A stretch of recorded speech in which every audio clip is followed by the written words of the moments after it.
प्यारे बच्चों नमस्ते। पिछले क्लास में हमने घमंडी का सिर नीचा नामक कहानी पढ़ा था। आज हम उसके अभ्यास भाग पढ़ेंगे। Take your text book, page number 91। Word meanings: समीप नियर, क्रोधित एंग्री, मजबूत स्ट्रॉन्ग, जवाब आंसर, लचीला फ्लेक्सिबल, संवाद कॉन्वर्सेशन, आज्ञाकारी ओबीडियंट, धराशायी फेल ऑन द ग्राउंड।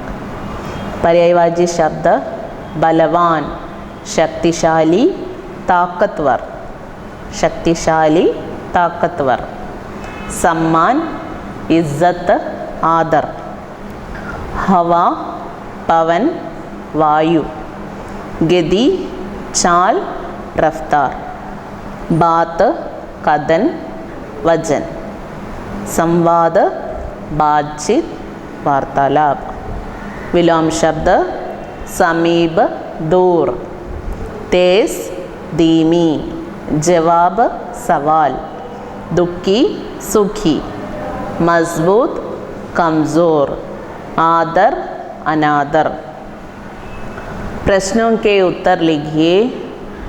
बांस के पेड़ की क्या विशेषता थी?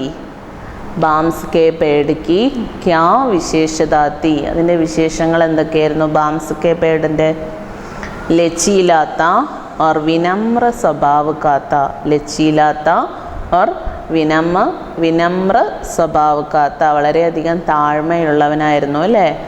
ഫ്ലെക്സിബിൾ ആയിരുന്നു. जामुन का पेड़ कैसा था? जामुन का पेड़ എങ്ങനെയായിരുന്നു? अत्यंत घमंडी था, उसे अपनी शक्ति पर बहुत गर्व था। വളരെയധികം അഹങ്കാരിയായിരുന്നു അല്ലേ? തൻ്റെ ശക്തിയിൽ തന്നെ വളരെയധികം അഹങ്കാരത്തോടെയായിരുന്നു അവനിരുന്നത്. जामुन का पेड़ बांस के पेड़ से नाराज क्यों था? जामुन पेड़ बांस के पेड़िനോട് എന്തിനാണ് ദേഷ്യം വന്നത്? വ സീതാ ഗഡ നഹി രത്താത്ത, അതെപ്പോഴും കാറ്റിനനുസരിച്ച് ഇങ്ങനെ ആടി ഒലയും അല്ലേ? ജാമുൻ കെ പേട് നിൽക്കുന്നത് പോലെ ശരിക്ക് നിൽക്കുന്നുണ്ടായിരുന്നില്ല. അതുകൊണ്ട് तेज हवा के चलने पर क्या हुआ? तेज हवा के चलने पर क्या हुआ? വേഗത്തിലുള്ള കാറ്റ് വന്നപ്പോൾ എന്ത് വന്നു? ജാമുൻ കാ പേട് ഗിർപ്പട, വീണുപോയി അല്ലേ? ജാമുൻ കാ പേട് ഗിർപ്പട. ബാംസ് കാ പേട് ദുഃഖി ഹോ ഗയാ. ബാംസ് കാ പേടിന് എന്താണ് വിഷമം വന്നത്? ജാമുൻ കെ പേടിനെ ഉസ്കി ബാത്തെ നെഹി മാനി. ജാമുൻ കെ പേടിനെ അല്ലേ? Jamun K Ped balms K പേടിൻ്റെ വാക്കുകൾ കേട്ടില്ല. रिक्त स्थानों को उचित शब्द द्वारा भरिए. അപ്പോൾ അവിടെ ബോക്സിൽ കുറച്ച് ക്ലൂസ് ഒക്കെ ഉണ്ട് അല്ലേ? നമുക്കത് നോക്കിയിട്ട് ഫില്ല് ചെയ്യാം. ബാംസ് കെ പേട് ഡാഷ് കഹാ. ബാംസ് കെ പേട് ने, फर्स्ट वन ने. जिस दिशा डैश हवा बहती बांस उधर झुक जाता था. आंसर में. थर्ड वन जामुन के पेड़ डैश हवा टकराती हुई चली गई. जामुन के पेड़ से. आंसर से. नेक्स्ट बांस डैश पेड़ अपनी बात पूरी नहीं कर सका. का. बांस का. आंसर എന്താ? का. हवा डैश गति बहुत तेजी थी. की. आंसर की. नेक्स्ट निम्नलिखित संज्ञाओं के लिए उचित विशेषण का प्रयोग कीजिए. അപ്പോൾ സംഖ്യ നിങ്ങൾ പഠിച്ചതാണ് അല്ലേ? നമ്മൾ ആ സംഖ്യാ ശബ്ദത്തെ വിശേഷിപ്പിക്കുക. മീട്ടേ ജാമുൻ, മധുരമുള്ള ജാമുൻ അല്ലേ? അതുപോലെ ഡാഷ് ഹവ, എന്താണ്? തേസ് ഹവ. നെക്സ്റ്റ് ഡാഷ് പേഡ്, എന്താ വരിക? ഹരാഭര പേഡ്. ഡാഷ് ടമാട്ടർ, लाल टमाटर. डैश शरीर, मजबूत शरीर. नेक्स्ट दिए गए प्रत्ययों को जोड़कर नए शब्द बनाइए. मधुर प्लस ता मधुरता. क्रोध प्लस इत क्रोधित, भूख प्लस आ भूखा, चालाक प्लस ई चालाकी, तेज प्लस ई तेजी। निम्नलिखित शब्दों के विलोम शब्द लिखिए. നിങ്ങൾ പഠിച്ചിട്ടുള്ളതാണ് അല്ലേ വിലോം ശബ്ദ. ബലവാൻ കംസോർ, एक अनेक, एक अनेक, सीधा टेढ़ा, पतला मोटा, सम्मान अपमान, क्रोधित शांत. നിങ്ങൾ പഠിച്ചിട്ടുള്ളതാണ് വിലോം ശബ്ദം അല്ലേ.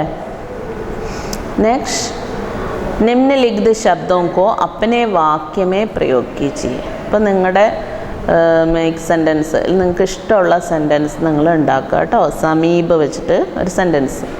മേരെ ഘർ കെ സമീപ് ആം കാ പേട് ഹേ, മേരെ ഘർ കെ സമീപ് ആം കാ പേട് ഹേ. അല്ലെങ്കിൽ നിങ്ങൾക്ക് അറിയുന്ന വേറെ വേർഡ് നിങ്ങൾക്ക് ഉണ്ടാക്കാം. ക്രോധിത്, മേരെ പിതാജി ക്രോധിത് ഹുയേ, മേരെ പിതാജി ക്രോധിത് ഹുയേ. അതുപോലെ ദുഃഖി, ദുഃഖി വെച്ചിട്ട് ഒരു സെൻറ്റൻസ് നിങ്ങൾക്ക് ഇഷ്ടമുള്ളതുപോലെ നിങ്ങൾക്ക് ഉണ്ടാക്കാം. ദുഃഖി വെച്ചിട്ട് ഉണ്ടാക്കിക്കേ.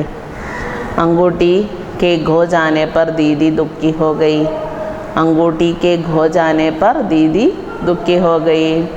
नेक्स्ट, पेड़, पेड़ पर कौवा बैठा है, पेड़ पर कौवा बैठा है.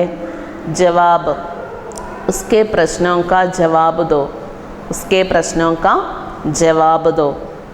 नेक्स्ट, जामुन के पेड़ तथा फल से हमें क्या क्या लाभ होते हैं लिखिए. जामुन के पेड़ तथा फल से. ഇപ്പോൾ ജാമുൻ പേടും അതുപോലെ അതിൻ്റെ ആ ഫ്രൂട്ട്സ് കൊണ്ട് നമുക്ക് ഉള്ള ഉപകാരങ്ങൾ എന്തൊക്കെ പ്രയോജനങ്ങളാണ് ഉള്ളത് എന്നുള്ളത് അവിടെ എഴുതാം. അതുപോലെ ബാംസ് किन क्षेत्रों में पाया जाता है, इसका उपयोग किन किन कामों के लिए होता है लिखिए. ബാംസ് എവിടേക്കാണ് കാണപ്പെടുന്നത്, അതിൻ്റെ ഉപയോഗങ്ങൾ എന്തൊക്കെ ആവശ്യങ്ങൾക്കാണ് അത് ഉപയോഗിക്കുന്നത് എന്നും കൂടി അവിടെ എഴുതാം. ബാംസ്, ബാംബു എന്തൊക്കെയാണ് അതിൻ്റെ ആവശ്യങ്ങൾ എന്നുള്ളത് എഴുതി നോക്കാം.